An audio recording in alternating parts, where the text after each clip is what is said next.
बिस्मिल्लाहिर्रहमानिर्रहीम। अस्सलाम वालेकुम जी व्यूवर्स, कैसे हैं आप? उम्मीद करता हूँ खैरियत से होंगे जी।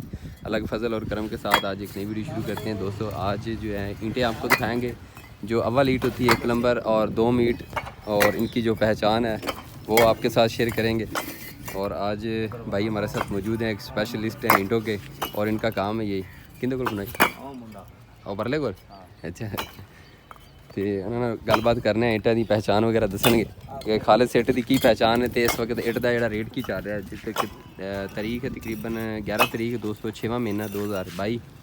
अस्सलाम वालेकुम उस्ताद जी, क्या हाल ने?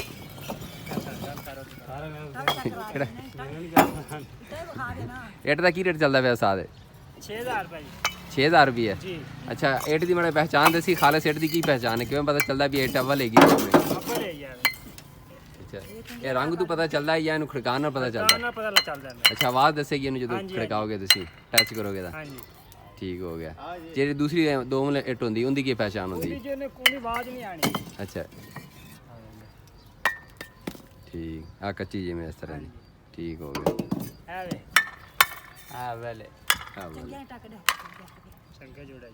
ठीक हो गया जी। 6000 रुपये दोस्तों इट का रेट चलता पाया। ते अपनी की मजदूरी की होंदी है गोटी लाने की? 250 रुपये 1000 इट दी। ठीक हो गया, सारी बनती जी 1000 इट दी दोस्तों। 250 रुपये मजदूरी है, जिस तरह कितनी मेहनत नाल काम है। ये ट्राले कितनी इट हैगी उस्ताद इस टाइम? 5000। घ्यो तो हो गया 620 रुपये पहुँच गया किधर? मजदूरी बताओ ना, तुसी एहतियाज करो फिर। इमरान खान तो गया हूँ शहबाज शरीफ है ना, कोई अपील करो ना शहबाज शरीफ अगे। शहबाज शरीफ अगे को अपील करो, कुछ कहना चाहोगे दसो।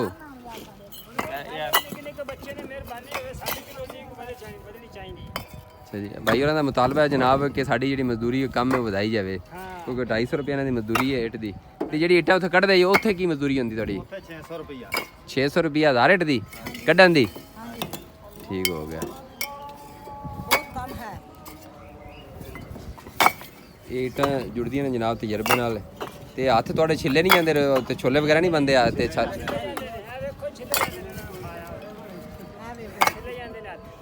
मजदूरी बहुत थोड़ी हत्थ छिले जाते हैं, बच्चों वास्ते भी कुछ लेके जाना है।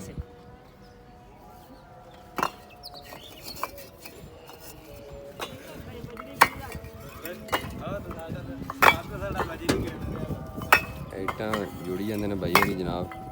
तो 6000 रुपये तकरीबन बट्ठे का रेट चलता पाया जी। हूँ अजकल जो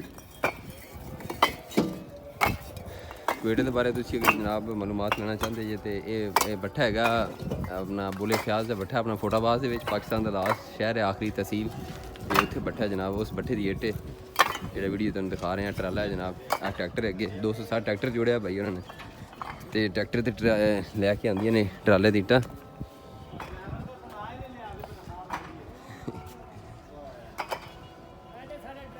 तो वीडियो बनाने का मकसद है कि तुहानू जिहड़ियां इट्टां की पहचान कराई जाए, दस्या जाए कि खालिस जी अच्छी इट है, अव्वल इट किस तरह की होंगी है। इनका कलर देख लो जी, गोल्डन जिहा कलर होएगा, सुनहरी जिहा जी अव्वल इट है। जी होंगी ना दोम, वो इट लाल कलर देगी, जिस तरह देखो ना लाल कलर आ रहा है।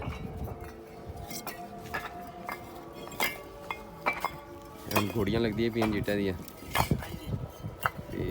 है जनाब अपना प्लाट है सामने तो नज़र आ रहा है। इस प्लाट से इतनी चुनाई करनी, गोदाम बनाना।